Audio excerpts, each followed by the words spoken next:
Alice Schroeder, The Snowball, Warren Buffett and the Business of Life. Warren Buffett is probably the most famous investor of the 20th and 21st centuries, maybe even of all time. Known as the Oracle of Omaha or the Sage of Omaha, he can frequently be seen in the media sharing his opinions on business and politics. But few know what it is he actually does, and even fewer how Buffett came to occupy the position he's in today. We delve into the life of Warren Buffett and follow him from childhood to his first business endeavors to his current status as an American sage of modern business. His story offers an intriguing and educational glimpse into the business of life. 1. As a child, Warren Buffett found comfort and joy in statistics and numbers. Warren Buffett was born in Omaha, Nebraska, on August 20th, 1930, a mere 10 months after Black Tuesday, the stock market crash that sent the country plummeting into the Great Depression. His father, Howard, was a well-liked stockbroker who managed to sell reliable securities and bonds during this bleak period. As a result, unlike many other families, the Buffetts were able to bounce back from the crash and live comfortably during the 1930s. However, this didn't mean things were easy for young Warren. His mother, Layla, was an overbearing parent, quick to fly into a rage, an unfortunate tendency that resulted in her needlessly shaming and blaming her children. Stuck at home with his abrasive and unpredictable parent, Warren was eager to find an escape. More often than not, his older sister Doris was the target of their mother's rage, but Warren also sought ways to avoid his mother's temper, and he found it in numbers, odds, and percentages. One of the reasons he loved school was that it got him away from home and taught him more about mathematics. After his first-grade classes let out, Warren and his friend Russ would sit on Russ's front porch and note down the license plates of passing cars. Their parents thought this was so they could calculate the frequencies of each letter and number appearing on the plates, but in reality, the boys secretly believed their notes could help police catch bank robbers, as the street was the only possible getaway route from the local bank. Sometimes he was able to get away from home by spending time at his dad's office on the weekends, where he happily wrote the numbers of stock prices on the office's big chalkboard. Young Warren's interest in numbers, probabilities, and statistics was noticed and encouraged by other family members. At the age of 8, Warren received a book on baseball statistics from his grandfather, a gift that delighted Warren. He devoted hours on end to memorizing every page. He received another gift from his beloved Aunt Alice, a book on the complex card game Bridge, which sparked a lifelong obsession.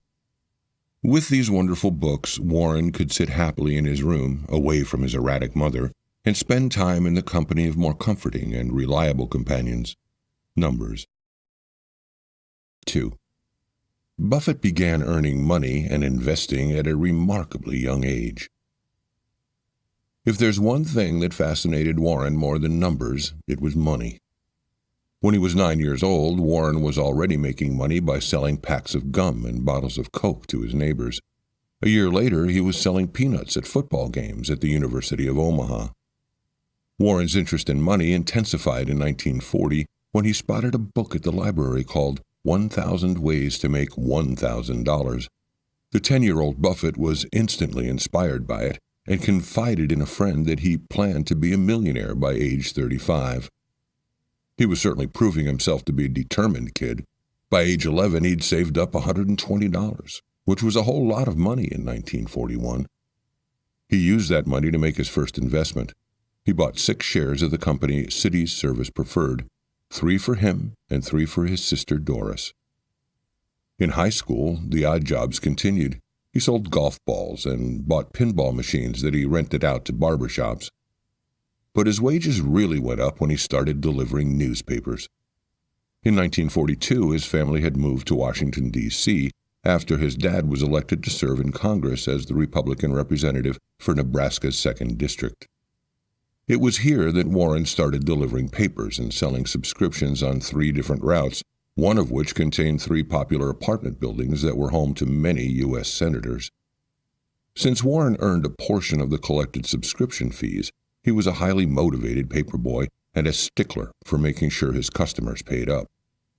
Remarkably, he was earning around $175 a month at the time, more than most of the teachers at his school. Before long, his savings had grown to $1,000. In 1944, at the ripe old age of 14, Warren filed his first tax return.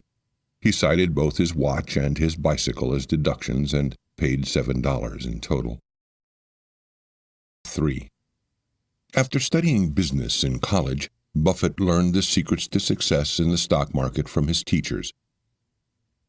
Considering Buffett's all-consuming interest in money and numbers, it's unsurprising that his classmates labeled him a future stockbroker in the high school yearbook. It was also unsurprising that Buffett chose to study accounting and business at the University of Nebraska. As he moved out of his family home and onto the college campus, it became apparent that he was a pretty messy guy. Indeed, his first roommate was so annoyed by Buffett's slovenliness that he decided to move out after the first year. But his roommate was perhaps more frustrated by Buffett's ability to effortlessly memorize entire sections of textbooks, which he could then recite back to his teachers verbatim. This gave Buffett more time to listen to music and not pick up after himself, much to the annoyance of those who had to work harder to get passing grades. Since Buffett found college rather easy, he was quite surprised when, after applying for a graduate program at Harvard Business School, he received a letter of rejection. But this proved to be a fortunate failure. Buffett was accepted by Columbia University, where he studied under Benjamin Graham, the author of the book Intelligent Investor, and a man whose mentorship left quite an impression on Buffett. Buffett loved Graham's book dearly, so when he found out he was teaching at Columbia, he forgot all about Harvard. He was also excited about another class that was being taught by David Dodd, the author of Security Analysis, yet another book that Buffett had memorized. Both of these teachers taught Buffett valuable lessons and fundamental investment strategies. For example, Buffett learned about the importance of investigating a company from top to bottom in order to determine its intrinsic value, the amount of money it's actually worth. This value is then compared to its perceived value, which is how much the stock is currently selling for on the market. When a company's intrinsic value is far higher than its perceived value, it may be what Graham called a cigar butt, an undervalued business worth investing in. Graham's success rested in large part on the realization that there's a good chance that perceived value will eventually rise to meet intrinsic value. 4. After starting a family, Buffett became his own boss by establishing a unique partnership. Throughout college, Buffett was uncomfortable around girls. His shyness was so severe that he even enrolled in a public speaking class, hoping it would boost his confidence and make him feel less awkward. When he took this class, there was one young woman in particular that Buffett wanted to impress. Her name was Susie Thompson, and though her father took an instant liking to Buffett, it took a good deal of persistence before Susie warmed up to his awkward charm. A nervous wreck and too eager to impress, Buffett initially came across as arrogant and privileged. But once Susie gave Buffett a chance, she realized that his posturing was just a symptom of his awkward shyness and eventually fell in love with his charming vulnerability. The two got married in 1952, and Buffett kept busy teaching classes and working at his dad's old investment firm. Their first child, Susie Alice Buffett, was born in 1953. The same year, Buffett got the job he'd been dreaming about for years, working for Ben Graham's investment firm, Graham Newman. Buffett quickly became the rising star of Graham Newman, even though he soon realized that he actually hated being a stockbroker. He couldn't stand the thought of picking the wrong investment and losing someone's hard-earned money, so he soon began plotting his own partnership. After the birth of his second child, Howie Graham Buffett, Warren's plans to become his own boss became a reality. In 1956, he launched Buffett Associates Limited. The idea behind this partnership was that it would only include friends and relatives, and there would be simple rules behind every investment so that no one could be disappointed or have unrealistic expectations. At the same time, Buffett's reputation was given a boost by his mentor and former boss, Ben Graham. Shortly after Buffett left his firm, Graham decided to retire and close up shop. But on the way out, he recommended Buffett as a reliable man for his clients to invest their money with. 5. In his original partnerships, Buffett stuck to a strict philosophy, and it proved successful. In his first year as his own boss, Buffett began a series of 8 partnerships based on different sets of friends who gave him anywhere between $50,000 to $120,000 to invest. Each time Buffett started a new partnership, he made sure everyone understood his philosophy. He would tell his potential partners how he only invested in undervalued stocks, and that any earnings would then be reinvested in these same stocks. In a way, it was like rolling a snowball down a hill. What starts as a small handful eventually grows bigger and bigger. He also made sure that they knew he wasn't the kind of investor who would cash out when a stock hit a certain number. He was patient. And this patient consistency paid off. At the end of 1956, his partnerships beat the market by 4%. At the end of 1957, it was 10%. And at the end of 1960, it was 29%. The snowball was rolling.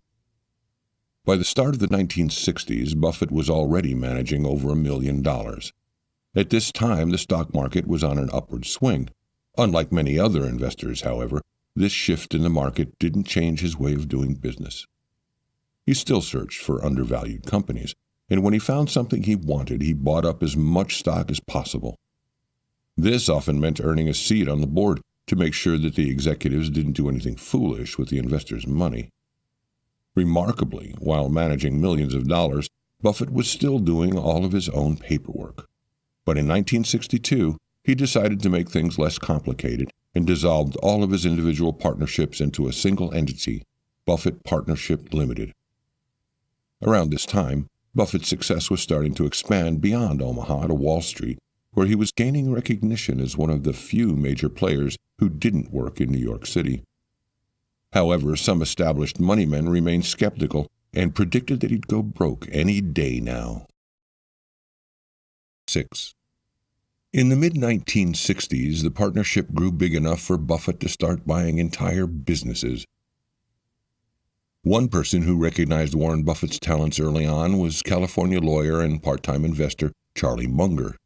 The two like-minded individuals became fast friends after a long lunch in 1959, a friendship that inevitably led to a fruitful business partnership.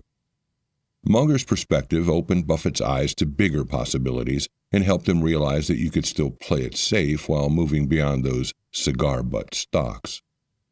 Indeed, the Buffett partnership would soon be taking a huge leap forward, thanks in large part to a certain stock that Buffett picked up at just the right time.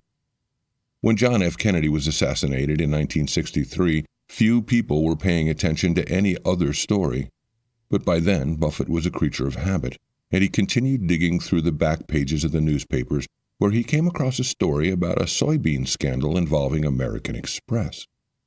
A subsidiary of American Express had certified that certain storage tanks contained soybean oil, but they were later revealed to be filled with seawater. As a result, American Express stocks took a severe hit.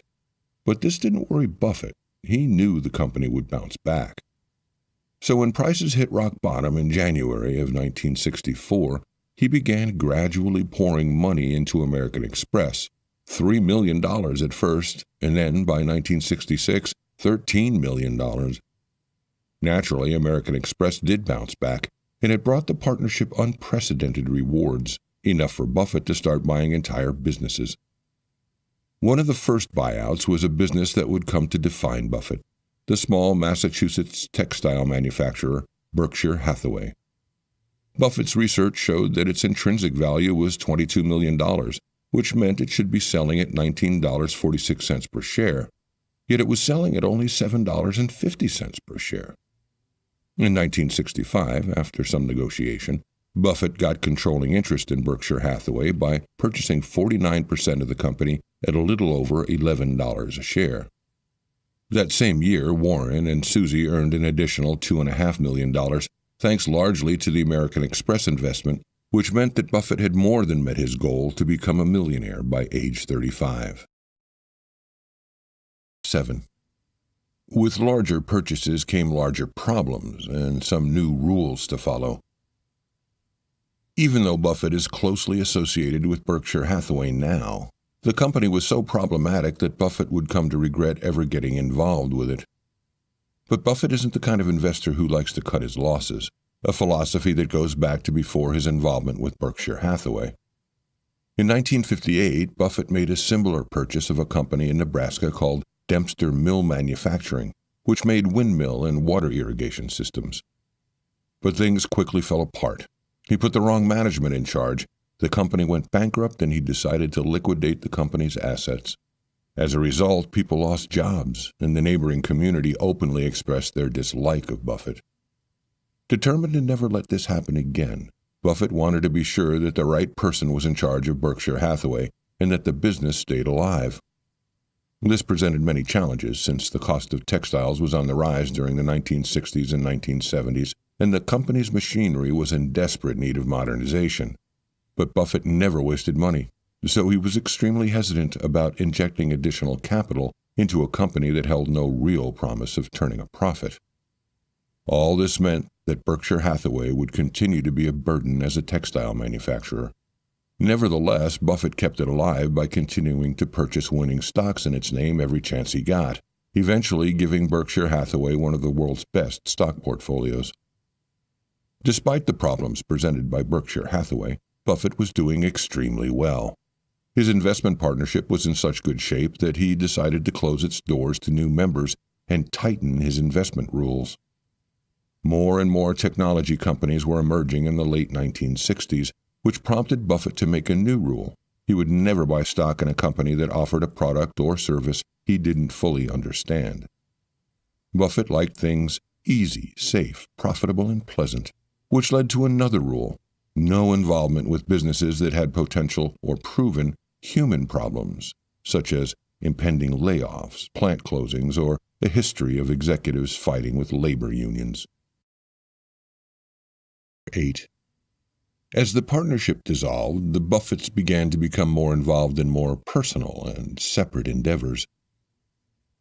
Even after Buffett became a millionaire, he remained a notoriously shabby dresser, a man utterly unconcerned with his outward appearance. Far more important to Buffett were the details and characteristics of the people who were in charge of his businesses. Reliable businesses have reliable management, so when Buffett made his acquisitions, he made sure they were being run by good people. One of the main reasons Buffett decided to purchase the Baltimore department store Hochschild Kohn, as well as Associated Cotton Shops, which ran a string of retail stores, was the people behind the scenes. Buffett got in the habit of sitting down with company managers and getting to know them well. He wanted to make sure they were enthusiastic people that he could trust. For a while, Buffett had his eyes on an Omaha insurance business called National Indemnity. But it wasn't until he met with Jack Ringwalt, whom he immediately recognized as a great manager, that he decided to buy. These were smart moves, and by the end of 1966, the partnership was doing better than ever, outperforming the market by 36%. Buffett regarded the managers of these businesses, as well as his investment partners, as family. And as the 1960s came to a close, Buffett began offering to buy out his partners. It was a way to wind down the partnership so that he and Susie could focus more on personal endeavors. Susie continued to hope that her husband might retire, or at least devote more of his time to his kids, who were quickly growing up without much involvement from their father. Susie was also busy. She pursued a singing career and got involved in the pressing social issues of 1960s America, attending civil rights and anti-war protests. Even Warren, who mostly steered clear of politics, couldn't help but get involved.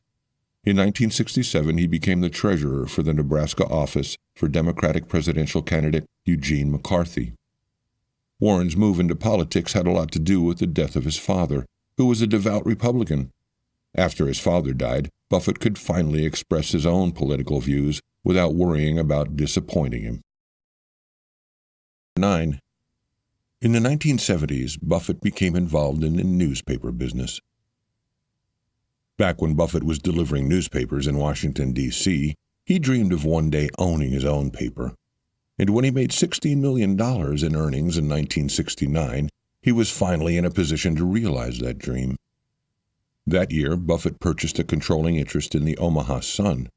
Not only did this fulfill one of Buffett's dreams, it would eventually lead to a cherished award.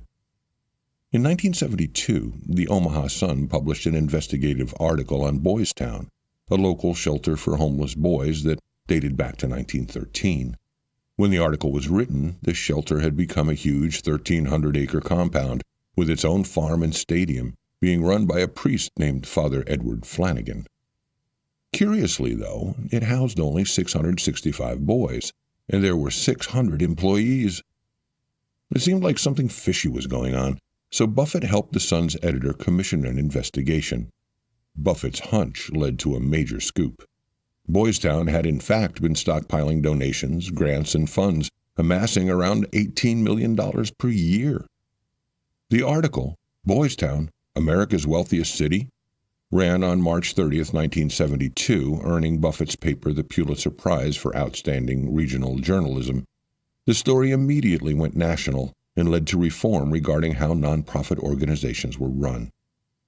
After this success, Buffett set his sights on a national newspaper, the prestigious Washington Post. By the summer of 1973, Buffett owned over 5% of the Washington Post and was even developing an extremely close relationship with its publisher, K. Graham. The following year, he joined the newspaper's board and started attending Graham's lavish dinner parties.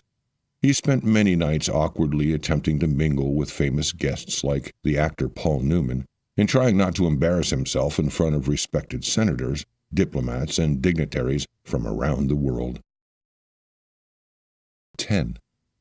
Buffett faced a fair share of early challenges, including a stressful SEC investigation. When you're as active an investor as Warren Buffett and Charlie Munger, you're bound to pick up a couple of troublesome companies. When Munger noticed blue chip stamps, it was 1968, and it was common for housewives to collect trading stamps, which functioned much like coupons when they shopped at grocery stores and gas stations. But with the rise of the women's liberation movement in the 1970s, trading stamps became passé, unpleasant tokens of a less liberal time. Much like Berkshire Hathaway, Blue Chip was now on life support.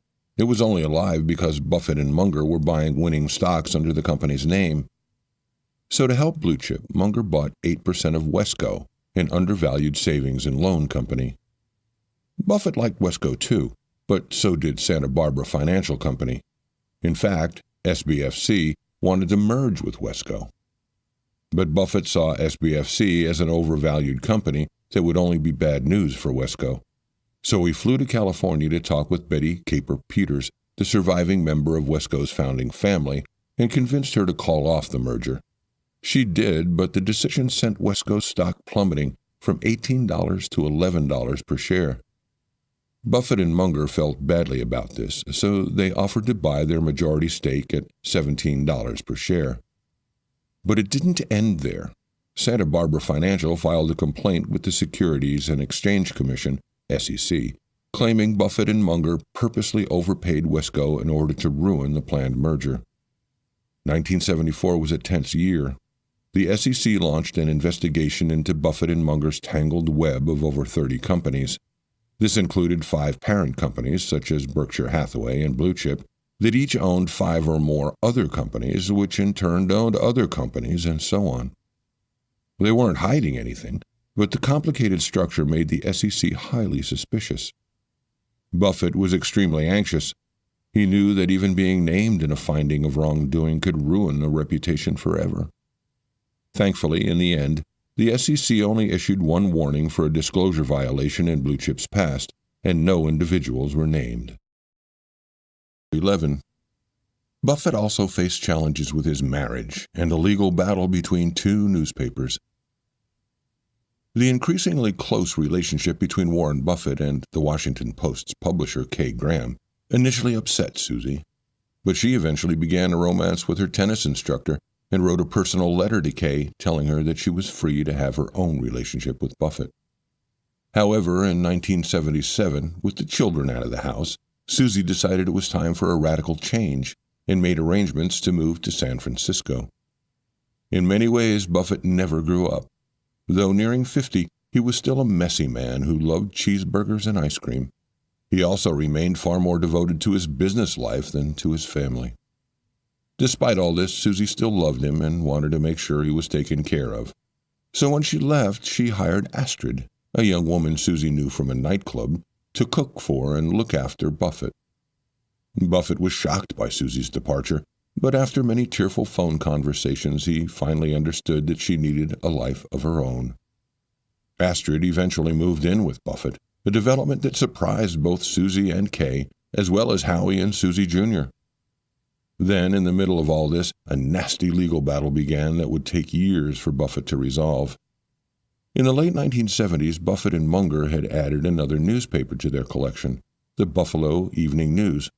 Part of their plan was to add a weekend edition to the paper, which they would introduce by offering the first 5 issues for free, followed by a discount price.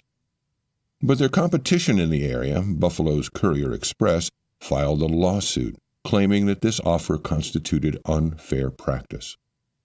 The judge stunned Buffett by ruling in favor of Courier-Express. In his decision, the judge said it was unlawful to sell free newspapers, and if the public wanted to subscribe to the weekend edition, they would have to renew their order every week. Buffett naturally appealed this harsh decision, and in 1981 he finally won. But by then the paper had lost millions of dollars. 12. Being a loyal friend brought Buffett to Salomon Brothers, where he faced one of his most trying tests. Another company that Buffett is now closely associated with is Geico, an auto insurance company that Buffett first noticed back in college. It was actually one of the first stocks he recommended to clients during his brief time at his father's old firm, but it wasn't until the 1970s, when the company was in crisis, that he became closely involved.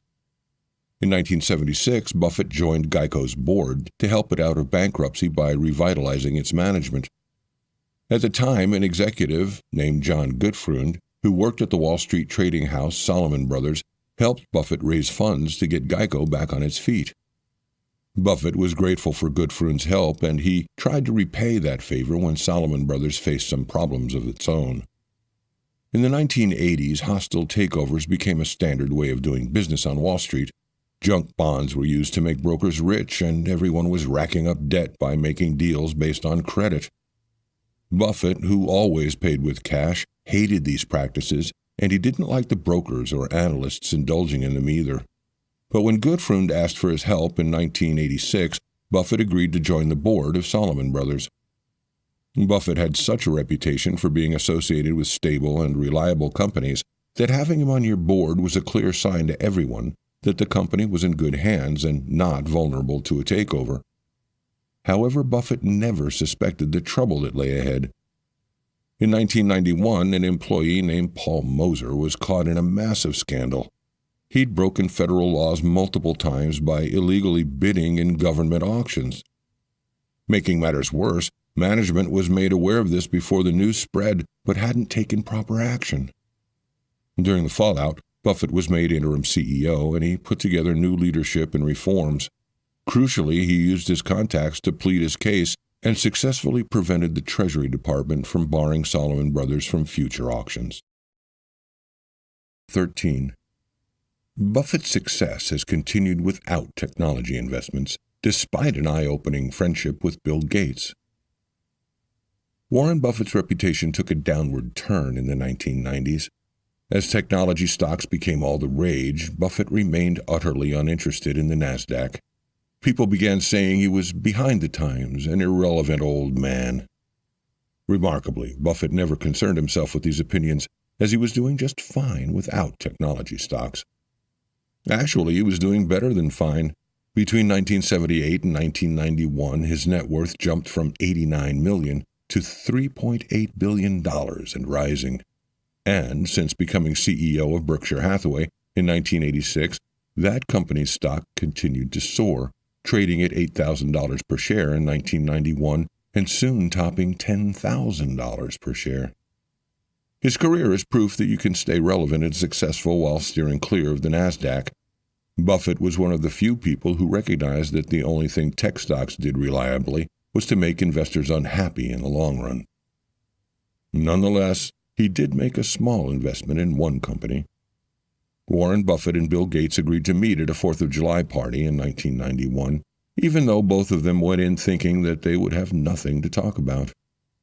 But that meeting led to a conversation that lasted the rest of the weekend, and they went on to remain close friends. Afterward, Gates began attending Buffett's annual shareholder meetings, which eventually became so popular that scalpers could sell a ticket for $250, and, in the end, Buffett bought 100 shares of Microsoft. Buffett and Gates also began meeting regularly for bridge games, along with Charlie Munger and Kay Graham. Throughout the 1990s and the 2000s, these two were neck and neck for the title of richest person in the world. But it was their friendship that opened Buffett's eyes to his real place in the larger world. After taking a trip to China with Gates, Buffett realized how lucky he was to have been born in Omaha.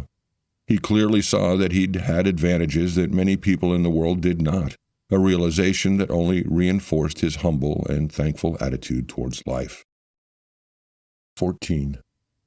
In the 2000s, Buffett faced personal losses that made him reevaluate what's important. Buffett's predictions about Internet companies being a disappointment to investors were already coming true in the early 2000s, and the publications that called him irrelevant in 1994 were now rebranding him as a prophet. But this turnaround wasn't much comfort in 2001 when his dear friend and companion, Kay Graham, passed away. Their 30-year relationship had been extremely close, and he was devastated for weeks after her death. Then, 2 months later, on September 11, 2001, things only became worse. Buffett took what he learned from both of these events, that we're living in uncertain times, and began investing in companies that offered some sense of certainty. This is what drew Buffett to businesses like Fruit of the Loom and companies that made farm equipment and children's clothes. However, another period of reevaluation was just around the corner. In 2003, Susie was diagnosed with stage 3 oral cancer. Even though they were no longer living together, Susie and Buffett remained close. And though he was often reduced to tears, he recognized how important it was to take the time to care for Susie. Susie passed away in 2004. Buffett was heartbroken, and he spent days in bed unable to talk to anyone. But when he finally emerged, he had gotten in better touch with his own feelings and had a desire to be closer to his children. He now believed he'd figured out the secret to life, to be loved by as many people as possible among those you want to have love you. He also knew what he wanted to do with all his money. He gave 85% of Berkshire Hathaway, which was worth $36 billion at the time, to the Bill and Melinda Gates Foundation, and he divided another $6 million between Susie's charitable foundation and the other foundation set up for his kids. Ms. Schroeder wants you to remember that for much of Warren Buffett's life, he had a one-track mind, and that track involved rolling his snowball. This meant constantly investing and reinvesting the earnings. His relatively simple but thorough method for picking stocks in which to invest had nothing to do with business trends or technology. Though he could calculate a company's monetary value quite handily, he found success by paying attention to the human element of a business. In your own quest to become remarkably wealthy, consider using Buffett's 20 punches approach to investing. Imagine you have a card that gives you only 20 chances to invest in your lifetime. Each time you make an investment, someone punches a hole in your card and you lose a future investment opportunity. If you use this philosophy, you'll be much more diligent about the investments you make.